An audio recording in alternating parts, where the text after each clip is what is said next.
Hello and welcome. My name is Cree. This is my partner Kevin. Thank you so much for joining today. We will be going over alignment focus and some foundational postures of a Vinyasa flow style practice. Beginning off in a tabletop position. Kevin's my beautiful model today. This is a pretty basic pose we'll use a lot in the practice. What you really want to focus here on is stacking shoulders right over wrists and spreading the fingertips nice and wide. And when we do this, it allows us to really use the entire strength of the arms and shoulders. Pretty basic, pretty simple. Let's go ahead and set it up into a high plank. So some of the poor alignment we'll see is what we call a banana back, as Kevin is demoing. This will dump into your low back and we're not actually strengthening the core. So what Kevin's gonna do is hug his core up and in, and you can see this really lovely shape he's created where he's puffing up his shoulders, he's hugging his core up and he's pushing into his toes as well as his hands, and you can see his fingers are nice and spread. All right, take it into down dog, please, Kev. Some of the most common things we'll see here is really straight legs, but then that makes people round their spine. Will you please demo that, Kev? So straight leg and then round it into the spine. And rather than going for super straight legs here, what we're gonna try to focus on is a nice long spine. So rather than focusing on getting your heels to the earth, think about bending your knees and lifting your tailbone up. Notice how that length from his palms all the way through his tailbone is created from just a subtle bend of the knees. And then one mistake we also see here is little calm, relaxed fingers, and that makes all the pressure go into the wrist. So rather spread the fingers, nice, and really press down into the thumbs, index fingers, and inside of the palms. Let the head weigh heavy, nice. All right, let's take it into a standing forward fold. Kevi, please step forward. And another similar thing we'll see from down dog is really straight legs, but a super arched spine here.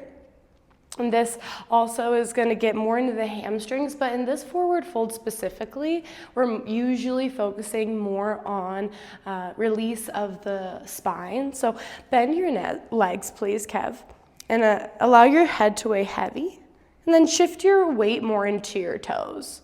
Yeah, notice how his hips went right over his ankles there. A little bit more length through the spine. You can even let your shoulders completely relax here. Nice. What a wonderful model, seriously. All right, go ahead and release your arms down. We'll take it up to mountain pose.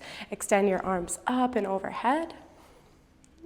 Similar to high plank, once again, we'll see a banana back. So reaching back, tilting the tail. We're always going for a nice neutral pelvis. So think about lengthening your tailbone by tucking your tail slightly under, even if that means bringing a little bend into the knees. And rather than necessarily going for arms up and as high as you can separate your hands here and spiral your pinkies in. Melt the shoulders down and reach the ring fingers high. Excellent. Look at all that length created through the front line of the body, through the triceps as well. All right. And go ahead and bring it back to a forward fold. Nice job. And step your right foot back. Warrior two, open on up. This is huge. This is a pose we'll use very often.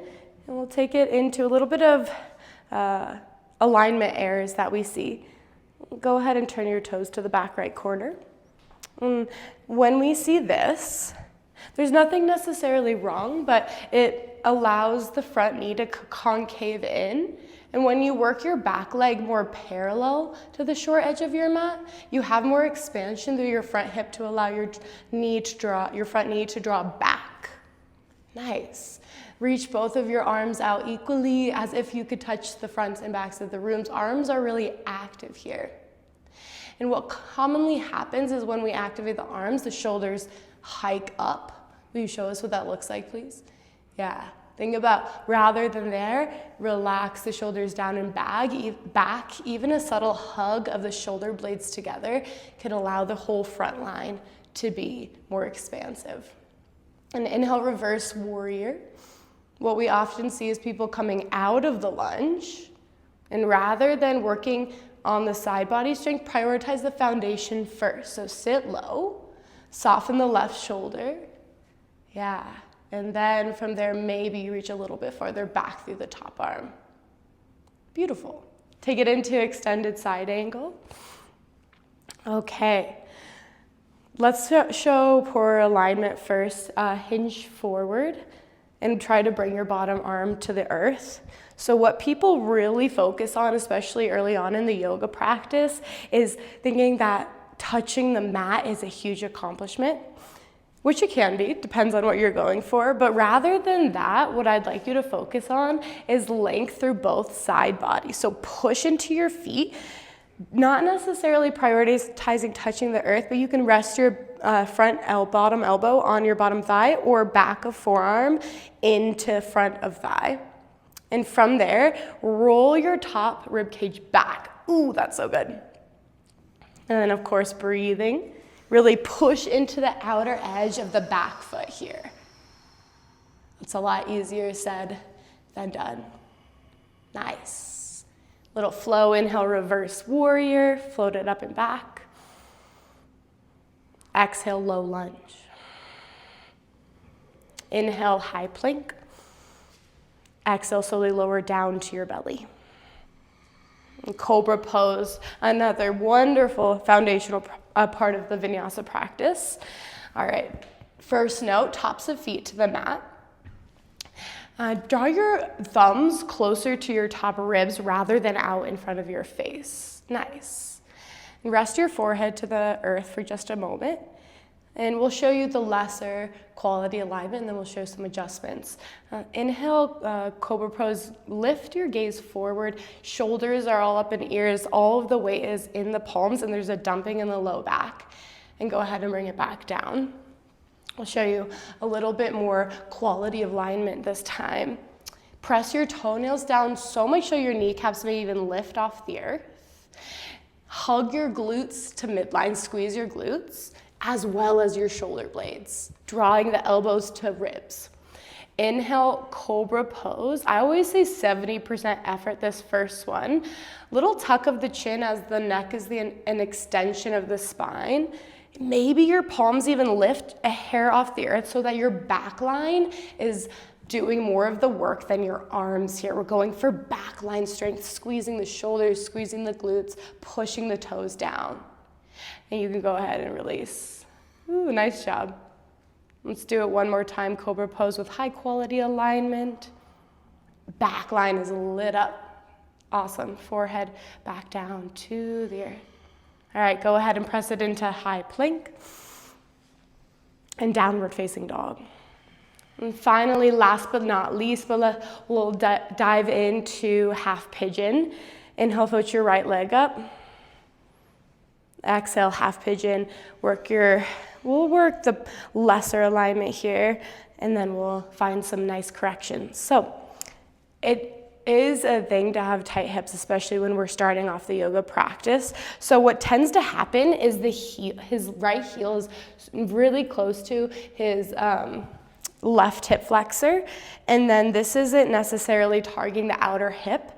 And then we'll see rounding in the spine as you either stay lifted or lie down. What I'll recommend for you is to work your front shin more parallel towards the top edge of the mat. Doesn't have to be perfectly parallel, but bring a block under the right hip. Go ahead and lower down. And of course, you can adjust this block if that feels funky to you. Yeah, just finding a space that feels most supportive. And from there, ensure that the front toes are flexed, and you can begin to lean forward from here. but maintain that length in the spine. Yes. Can you feel the difference? Nice. Notice how his front toes are flexed. That really protects the right knee and gets more into outer right hip. Spicy. Spicy. When you're ready, go ahead and bring it back to downward facing dog. Nice work. Lower down to your knees. Take a moment. I hope that this was super helpful, especially if you're starting off the practice. Sometimes the visual cues can be super helpful.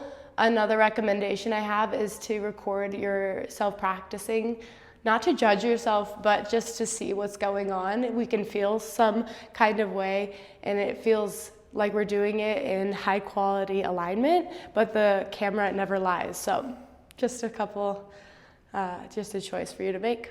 Thanks so much. I hope this was helpful. Please like and subscribe and check out my other videos if you enjoyed this one. Have an awesome day. Yee!